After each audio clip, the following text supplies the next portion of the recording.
ఇవాళ మేము ఒక గుడికెళ్తున్నాము. ప్లేస్ చూడంగానే చాలామంది గెస్ చేసేస్తారు ఆ గుడి ఏంటా అని. చాలా ఫేమస్ కదా! ఇవాళ సోమవారం అని మా మామయ్య గారు సకలేశ్వర స్వామి గుడికి తీసుకెళ్లారు. ఈ గుడి చాలా పురాతనమైందిలా అనిపించింది నాకు చూడగానే.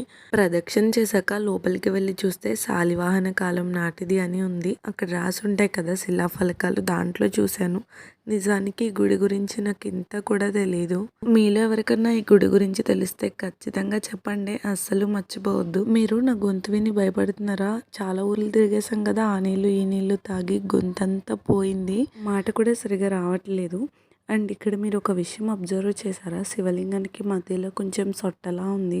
అలాంటివి ఏంటో కొంచెం తెలుసుకోవాలని నాకు ఇంట్రెస్ట్ అనమాట. పూజారి గారిని అడుగుదామంటే చాలా బిజీగా ఉన్నారు. ఆ రోజు సోమవారం కదా, ఇంక అందుకని చెప్పి వచ్చేసాము. అలాగే గర్భగుడి ముఖద్వారం దగ్గర 2 పాములు అటు ఇటు ఇలా కలిసి ఉన్నట్టున్నాయి. నాగబంధం వేసిన గుళ్ళేమో ఇవి అని అనిపించింది నాకు. పూర్తి వివరాలు అయితే నాకు కూడా తెలియదు. ఈ గుడి గురించి కనుక నాకు తెలిస్తే ఖచ్చితంగా ఎప్పుడైనా ఒక వీడియోలో షేర్ చేస్తాను మీకు కూడా. సరే, మళ్ళీ నెక్స్ట్ వీడియోలో కలుద్దామా? బాయ్.